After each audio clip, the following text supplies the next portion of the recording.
Olá, seja muito bem-vindo, seja muito bem-vinda. Eu sou a Gabriela Varela, esse é o Videocast em Detalhes. E aqui, sempre com um convidado ou uma convidada, a gente analisa uma temática ou uma notícia importante do momento. Esse é o último episódio do Em Detalhes do ano e, claro, por causa disso, a gente vai falar a respeito do balanço. A gente vai fazer um balanço político, econômico, com um jornalista que vocês já conhecem aqui, o nosso parceiro Luiz Nassif. Vai conversar com a gente no Em Detalhes. Nassif, obrigada por aceitar nosso convite. Seja muito bem-vindo aqui ao ICL em Detalhes. Obrigado a vocês pelo convite. Sempre é um prazer falar com vocês. Prazer é todo meu, Nassif. Bom, vamos começar essa conversa falando sobre as dificuldades com o Centrão, né? Porque foi um ano bem intenso, para dizer o mínimo, em relação a uma negociação com os parlamentares. E teve que entregar caixa, teve que ceder a muita chantagem do Centrão, também Ministério do Esporte, enfim. Vamos por partes, né? Falar dos principais pontos que foram vitórias para o governo Lula, mas tiveram derrotas também. A primeira pergunta que eu te faço, então, Nassif, a partir desse balanço de 2023 que a gente está se propondo a fazer, é: o Executivo, o governo Lula, precisou mais do Legislativo do que o Legislativo precisou do Executivo? O que você acha? Nós chegamos, eles pegam sempre o Supremo querendo criar o semipresidencialismo. Todos esses anos aqui de Lava Jato, de ataques da mídia ao governo, impeachment e tudo, criou um monstro aí que não é o parlamento, é o Centrão dominando o parlamento. Antes através do Eduardo Cunha, agora através do Arthur Lira. E ele é insaciável. Agora eu diria que o Lula chegar, porque o Lula assume o Congresso sob controle do Centrão, as Forças Armadas saindo aí de uma quase semi-conspiração, o 8 de janeiro espalhando problemas para todo lado, aí o mercado pressionando também, fazendo terrorismo.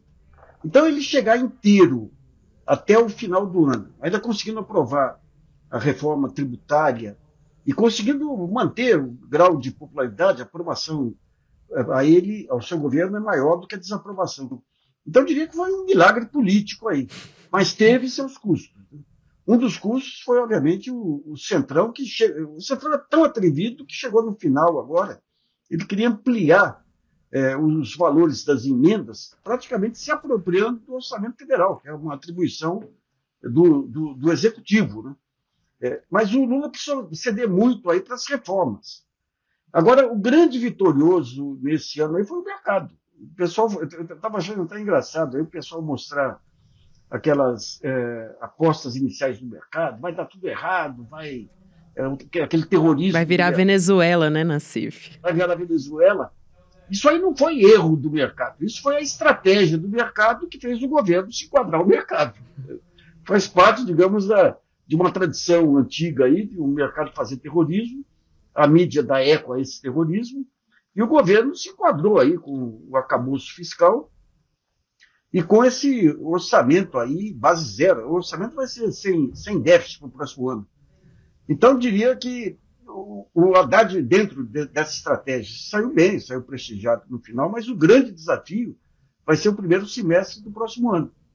Você tem fatores favoráveis aí, o superávit comercial, a safra e tudo aí, mas você vai ter um orçamento apertadíssimo. Quer dizer, todas as avaliações isentas aí mostram que se não houver uma notável recuperação da economia, e não parece que vai haver uma notável recuperação da economia, você vai ter que começar com os cortes orçamentários aí. E daí você vai ter um desafio muito grande aí num ano que é fatal aí para as eleições de 2024, né? E para preparar as eleições de 2026. Porque aí gera um desgaste em termos de opinião pública também, né, Nassif? Então, realmente vira um desafio muito grande. Você falou do Centrão, o cientista político, o professor Marcos Nobre, ele usa um termo de Centrão que ele chama de carcará, né, que é o Centrão que pega, mata e come. E eu acho uma definição muito boa para mostrar esse caráter predatório que o Centrão tem em relação ao governo atualmente, né? Absoluto. E aí a culpa total aí é daquele grupo de generais incompetentes aí que o Bolsonaro colocou no palácio, né? Que sem condições de governar, passou a governabilidade para o Centrão. E daí o Centrão se colocou lá e não quer sair.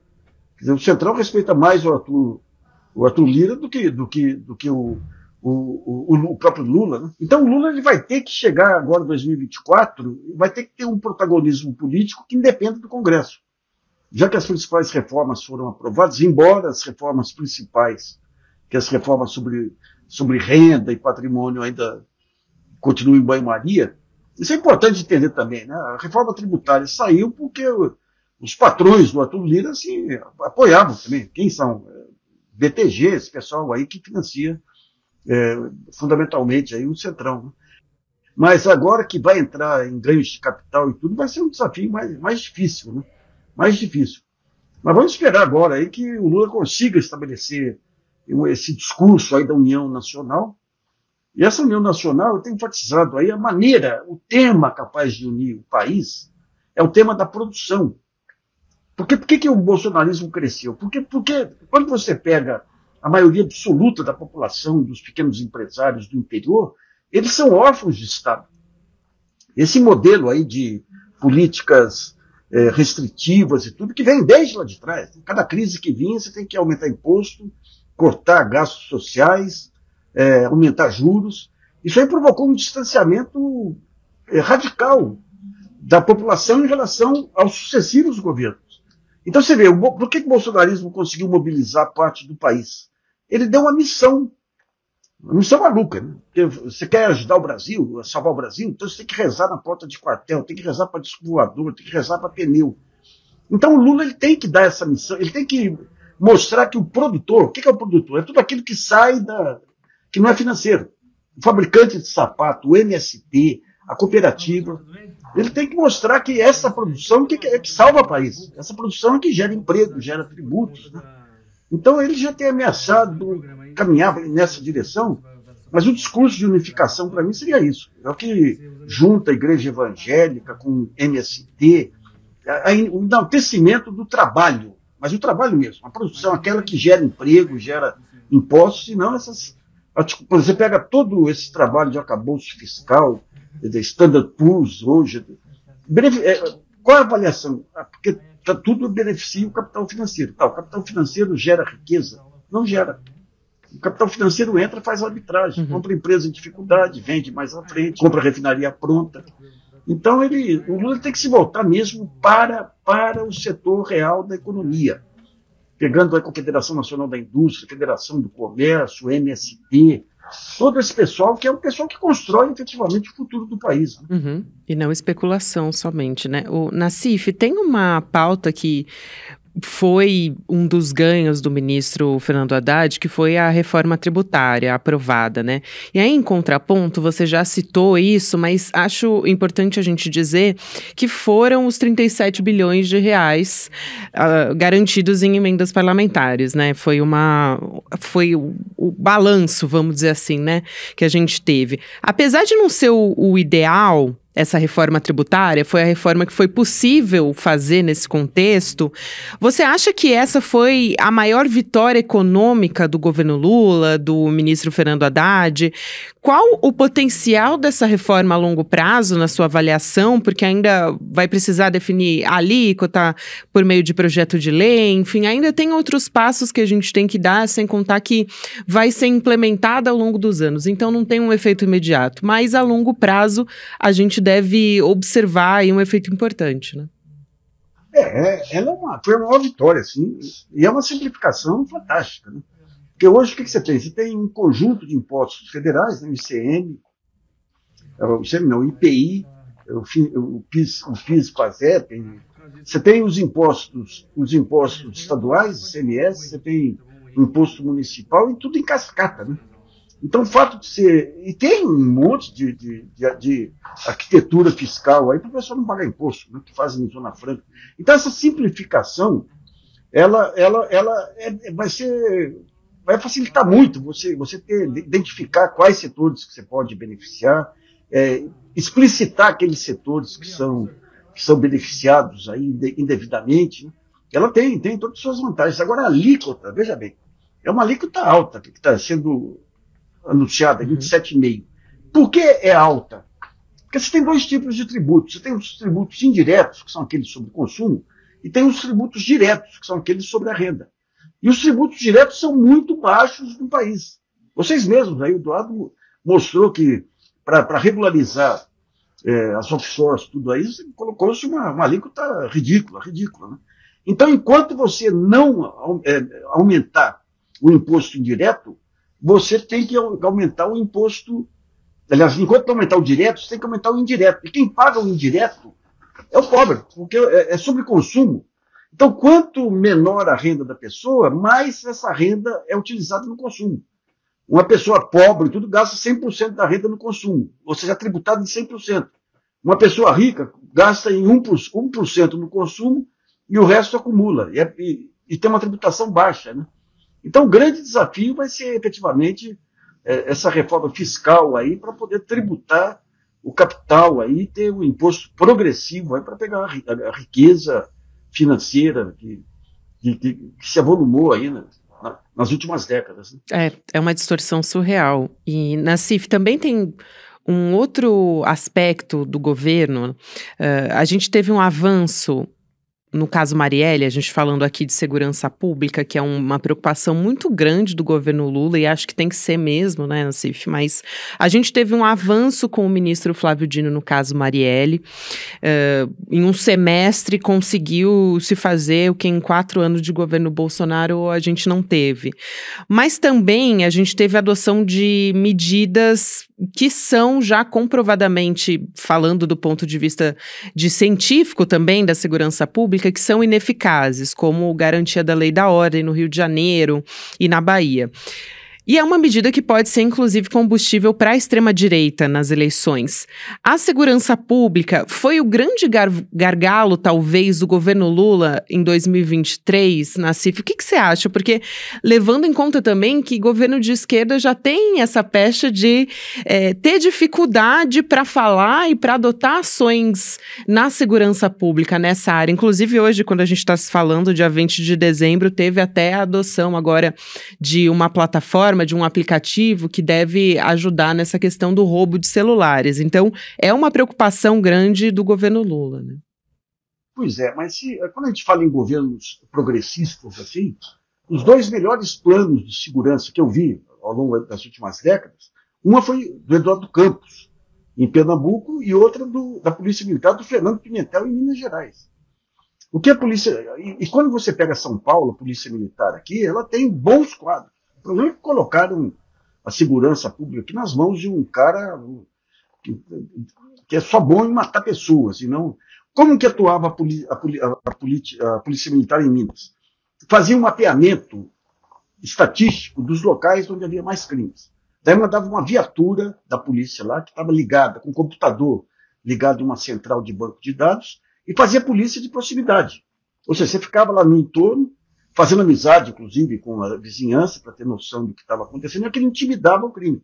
E as organizações criminosas trabalhadas através de trabalho de inteligência. Vamos pegar um caso que está acontecendo em São Paulo aqui, uma explosão de roubos de celulares em plena rua. Eles estão arrebentando carros. Eu fui vítima disso aí uns 15 anos atrás, quando o governador era o Alckmin aqui, e o secretário de Segurança era um assassino, aí, aquele cara que comandou, que permitiu o massacre de 2006. Aí. Você tinha roubo de celular para todo lado. Por que você tinha roubo de celular para todo lado? Porque você tinha receptador fácil. Então, quando entrou um outro secretário de Segurança, ele passou a atuar em cima das lojinhas aí que compravam esses celulares. Daí o roubo caiu. Então você vê que... E você tem um grande modelo de segurança. No caso do Eduardo Campos, ele tinha um mapa, a sala de situação dele, onde ele juntava Secretaria de Segurança, PM, tudo, e secretarias sociais. Então ele via as regiões onde havia mais problema de crimes e fazia um trabalho conjunto lá de todas as secretarias. Nós tivemos um exemplo aqui muito bem sucedido na Copa do Mundo. Foi quando pela primeira vez se ensaiou aquele que vai ser o modelo de segurança do país, que é um modelo baseado no SUS. Ou seja, você tem um conselho de secretários de segurança, você compartilha bases de dados, compartilha informações, define políticas nacionais. Isso aí funcionou maravilhosamente na Copa do Mundo. Quando veio aquela experiência, eu falei, puxa, agora você já tem, finalmente, o governo vai atuar. Mas o governo, a Dilma, na época, estava nas mãos do ministro José Eduardo Cardoso, que é um grande advogado, uma pessoa amabilíssima, e o pior ministro da Justiça que eu já vi na história. Isso. Ele era completamente inerte. Então foi deixando rolar, não fez nada. Mas o modelo existe já. O modelo existe. Agora o ministro Flávio Dino ele teve esses problemas no Rio de ampliação da criminalidade, mas agora chama atenção para uma coisa. Hein? Hoje aconteceu um fato, essa questão aí do governador do Rio ter quebrado aí o seu sigilo com suspeitas de corrupção o avanço que estão fazendo sobre uma deputada lá, Lurdinha, uma coisa assim, a polícia está chegando no centro político do Rio de Janeiro. Uhum. Essa mulher, que é considerada como uma das líderes do PCC, eu conversei ontem com uma pessoa que era muito ligada ao pessoal da ThyssenKrupp, que era uma siderúrgica alemã grande que tinha no Rio de Janeiro. E em 2007 ou 2008, ela era achacada justamente por essa deputada. Então, se não pagasse a propina, eles, alemães, não podemos fazer. Mas se não pagasse a propina, qualquer episódio, eles eram convocados para a Assembleia Legislativa, pressionados, chantageados. Então, digamos, nós já tivemos um avanço quando teve a CPI das milícias lá, que pegou o Tribunal de Contas, pegou um monte de políticos. E agora nós estamos entrando numa segunda rodada que vai mostrar a natureza política do Rio de Janeiro, amplamente dominada pelas milícias, aí, pelo crime organizado. Né? Então, tudo isso leva a uma... Hoje, a questão da segurança pública é a prioridade número 1. Uhum. Você pega aqui São Paulo, o pessoal exige, não, São Paulo reduziu o número de furtos, de mortes, por quê? Porque foi feito um pacto com o PCC. O PCC domina grande parte do território de São Paulo. Então você fala, você para reduzir crime comum, você tem que fazer um pacto com o crime organizado? Isso é uma maluquice, né? Então, digamos, vai ser o grande desafio do próximo ministro. O ministro Dino não teve tempo, e tem essa pressão da opinião pública do que ocorria no Rio de Janeiro, fez aquela GLO inútil lá, que não tinha razão de ser, né? Mas esse é um grande desafio do país, da civilização, porque esses caras estão em todos os lugares, ampliando espaço. Outro dia saiu uma matéria mostrando a invasão do PCC na Europa, dizendo que eles têm hoje mais quadros do que teve a máfia no auge. Né? Então esse é um desafio. Agora você vê, durante 2 governos, nós tivemos um governo, que era o Temer, que era estreitamente ligado ao jogo do bicho. O Temer foi eleito, o financiamento de campanha dele sempre foi do jogo do bicho em São Paulo. E sai do Temer, entra para Bolsonaro, que é a milícia no poder. Né? A milícia no poder. Isso aí mostra o grau de degradação que entrou a mídia e de cegueira de todos aqueles que permitiram que a Lava Jato levasse o país a essa condição. Sem dúvida. E você falou que a segurança pública deve ser a prioridade número 1 do governo, e eu concordo contigo, e tem uma outra questão, que é a área da saúde, que nos últimos anos foi uma área muito prioritária também, principalmente em razão da Covid-19 no Brasil, no mundo inteiro, e o presidente Lula tentou blindar de todas as formas possíveis a ministra Anísia Trindade. Quer dizer, depois de tudo que aconteceu no Brasil em relação à Covid, ter uma ministra técnica e que realmente entendesse o que entende, inclusive, porque ela se mantém na pasta, mas era muito importante, continua sendo muito importante para que ela continue trabalhando com evidências científicas no Ministério da Saúde. Agora, como que se trabalhou esse ano, você acredita, se foi uma contenção de danos que a gente teve, porque é uma situação muito grave que a gente está vivendo, enfim, de toma lá da cá, de chantagem do Centrão, tem essa questão de recuperação do financiamento do SUS, enfim, continua a área da saúde gerando uma preocupação, ainda que não seja a número 0 ou a número 1, como a segurança pública, né? A vantagem da saúde é que nós temos um modelo do SUS aí que é extraordinário. Para o mundo inteiro, né? Temos e temos uma ministra aí que representa a Fiocruz. A Fiocruz é um ativo nacional da maior relevância. Você pega a melhor política industrial que foi pensada nesse país, desde que eu me conheço como jornalista econômico, veio desse pessoal da Fiocruz, que foi a política de desenvolvimento produtivo que permitiu aí você começar a construir, digamos, um um espaço de saúde. Até a gente achava que a grande vocação brasileira no mundo seria fornecedora, digamos, dessas indústrias de bem-estar, a saúde, a educação e tudo. Né? Então, agora, o grande problema da saúde, que vai estourar, e já tá em fase enrolada, são os planos de saúde. Né? Sem dúvida. Os planos de saúde, você criou um modelo aí totalmente irracional. Quando começou esse modelo, eu lembro Adib Jatene, o saudoso Adib Jatene, que foi um baita do ministro da Saúde. Quando começou esse negócio da tecnologia na saúde, ele falou, é um abuso que está acontecendo. Você chega na Avenida Paulista, aí tem 10 tipos de equipamento aí que não dão para... excesso de equipamento. E daí você montou um modelo de planos de saúde aí que é um modelo que se autodevora.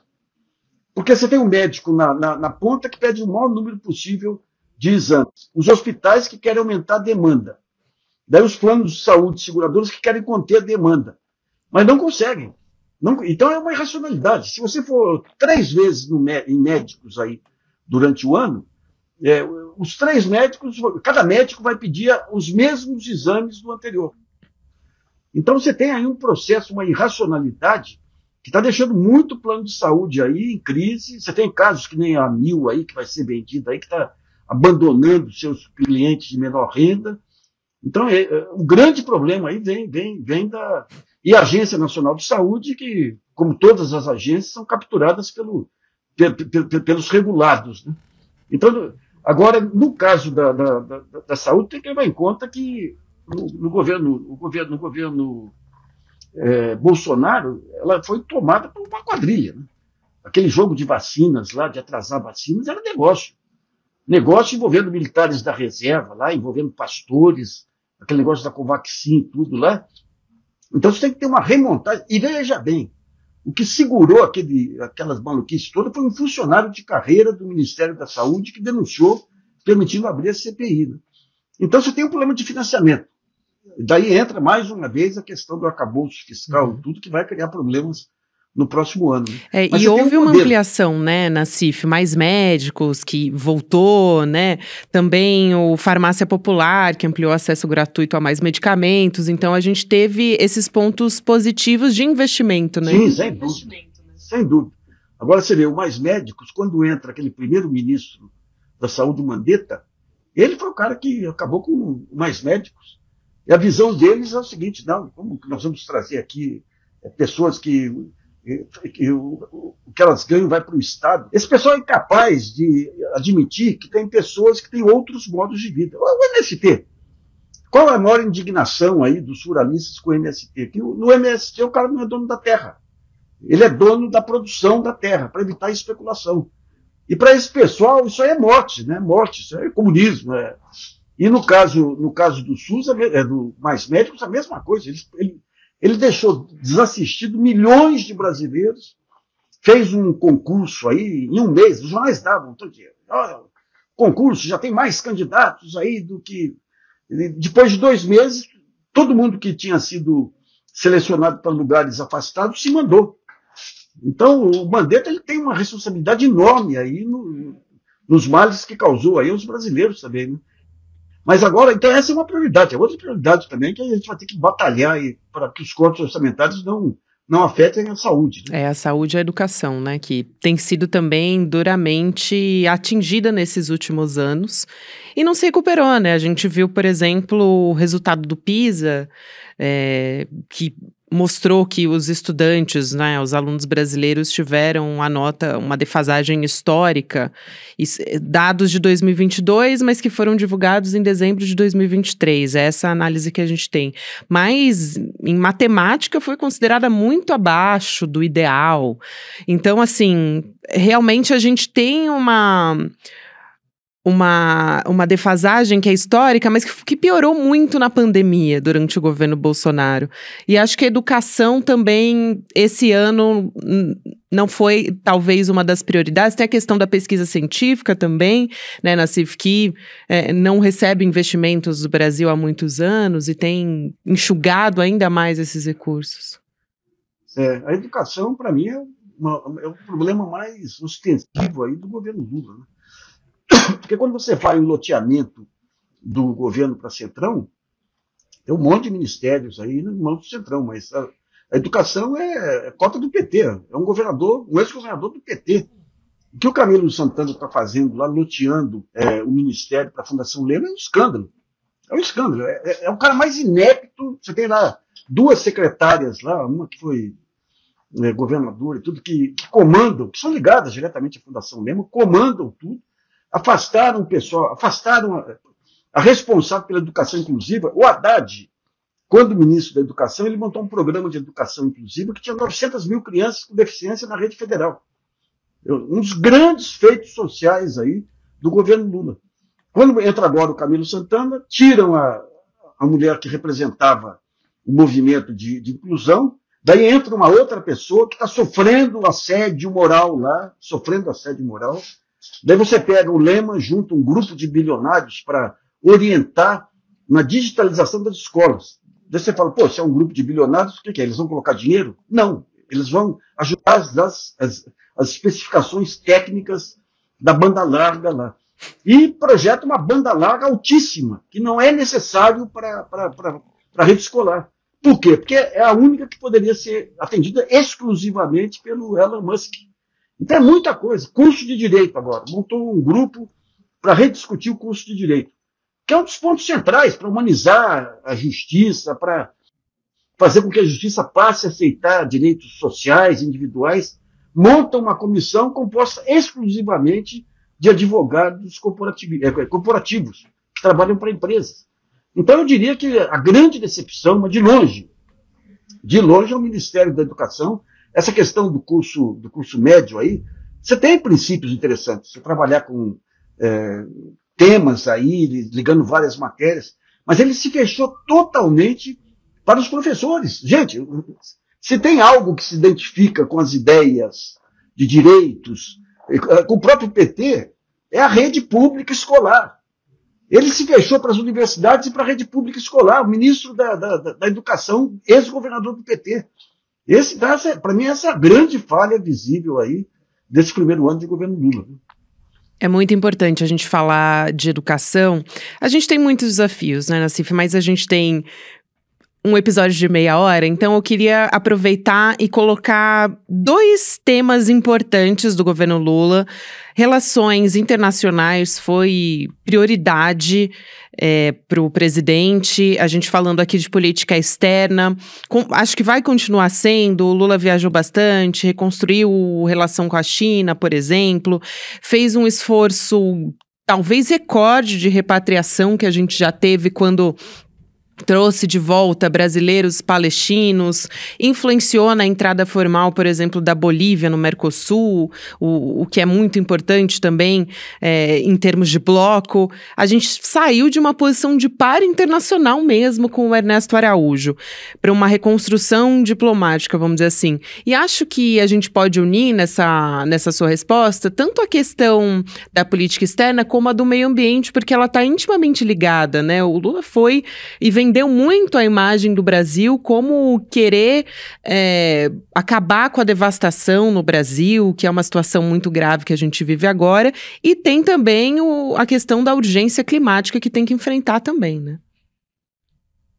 Até a coisa mais engraçada que tem é o seguinte: quando você pega o crítico do Lula não consegue entender a dimensão política do Lula.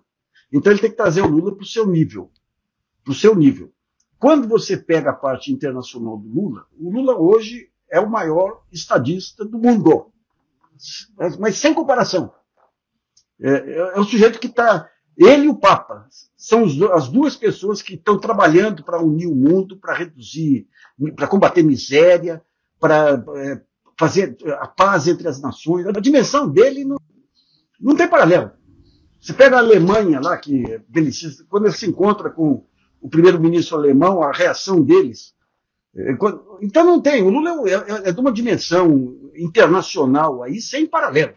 Isso torna ele um grande ativo nacional. Mas daí quando você vai ver os comentaristas aí, não, o Lula falou tal coisa de tal jeito, porque o Lula não condenou a Bolívia do jeito que devia, a Venezuela do jeito que devia condenar. O Lula atuando como mediador. Então, eles dizendo que o Lula falhou porque não condenou um dos lados. Como é que vai fazer a mediação? Teve esse problema com a Ucrânia também no começo de 2023, né? Com a Ucrânia também. E daí, quando vem aqui, de repente, o Zelensky diz que o Brasil é fundamental para as negociações da Ucrânia com a Rússia. Consegue o Itamaraty apresentar um voto para pacificação no Conselho de Segurança Nacional, que só teve o Conselho de Segurança da ONU, que só teve os Estados Unidos contra. Então é uma dimensão. Agora, um ponto muito importante no meio ambiente, é o que ele está dizendo aí nos fóruns internacionais, os países ricos até agora, eles só veem o meio ambiente como negócio. Eles têm que pagar, E um ponto muito importante é que tem muita indústria da Europa que vem para o Brasil para poder produzir. Porque lá ela não consegue mais por conta da questão da poluição.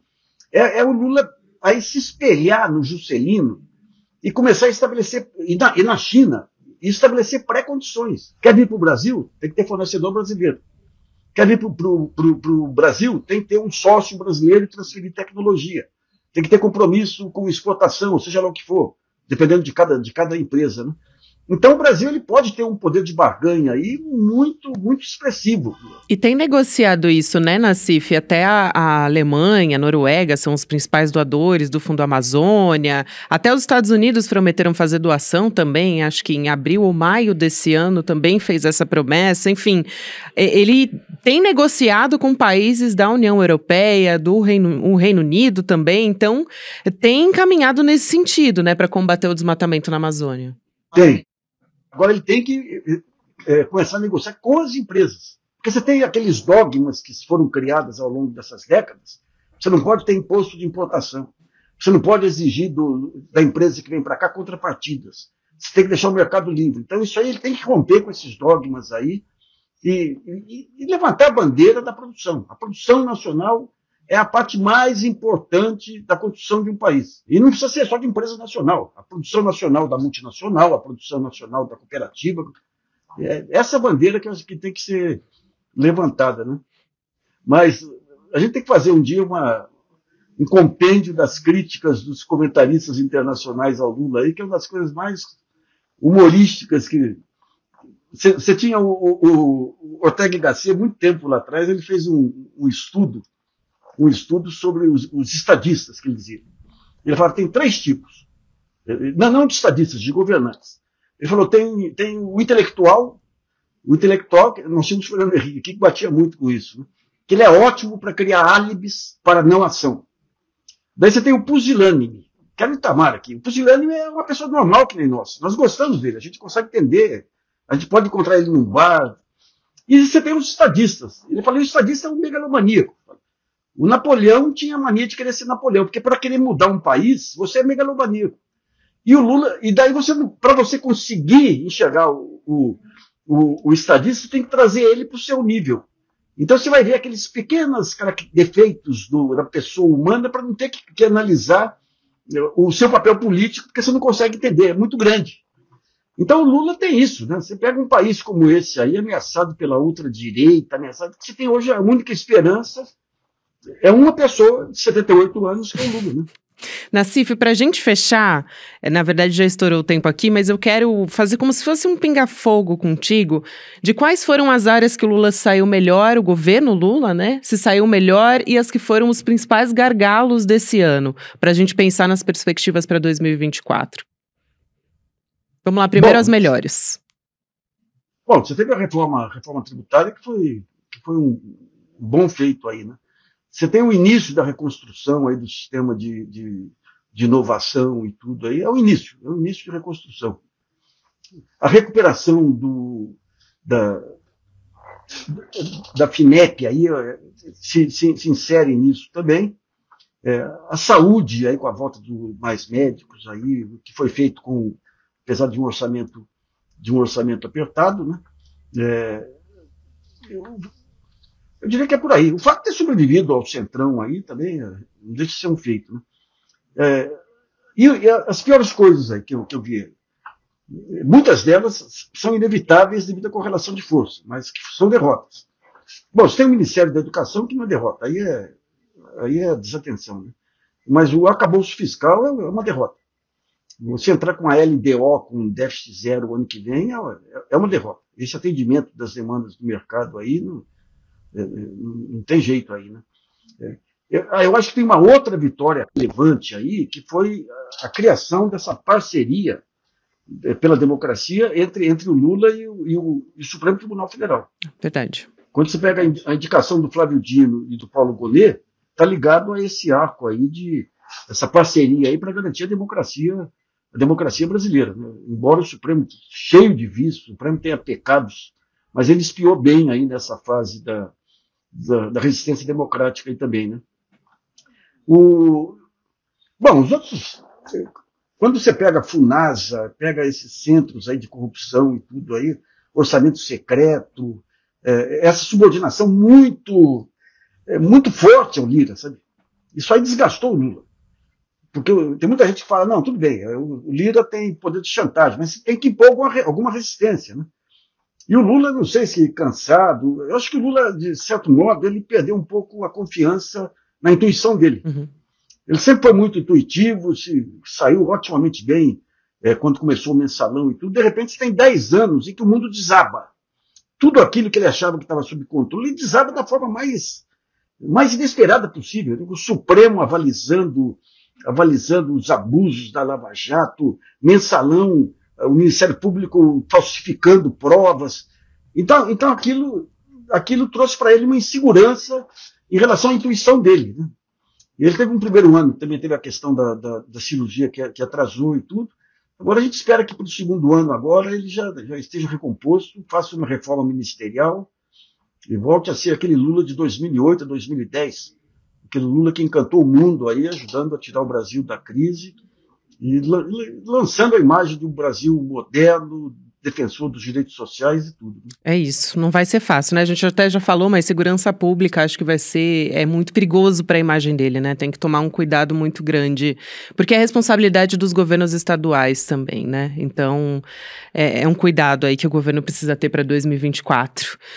Luiz Nassif, muito obrigado, querido, por aceitar nosso convite. Foi um prazer falar contigo nesse episódio que vai fechar o nosso ano de Em Detalhes, inclusive. Prazer enorme te ouvir. Um abraço, até ano que vem.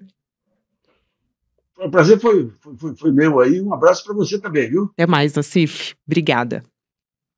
Videocast em Detalhes fica por aqui. Nosso próximo episódio vai ao ar em 2024, ou a gente ainda pode, de repente, ter uma surpresinha aí, um episódio extra pra você. Fica ligado aqui nos nossos canais. Agora você fica com o Videocast Mercado e Investimentos. 5 horas da tarde tem Rolê CL. E depois, às 6 horas da noite, CL Notícias, segunda edição. Lembrando que todos os dias tem episódio nas principais plataformas de áudio, sempre de segunda a sexta-feira, né? Todos os dias úteis. A partir das 7, 8 horas da manhã, e nos episódios em áudio você tem trechos exclusivos que você não encontra aqui no programa em vídeo. Muito obrigada a você que me acompanhou até aqui. Um abraço, até ano que vem. O ICL tem um convite para você. Quem faz esse convite é Leonardo Boff. Eu estou feliz de estar aqui junto com esse grande jornalista que é o Chico Pinheiro e esse extraordinário padre que é o padre Júlio Lancelotti, que trabalha com aqueles que estão na rua, sofredores. E nós vamos refletir esses vários tópicos sobre a esperança do nosso país, do nosso mundo.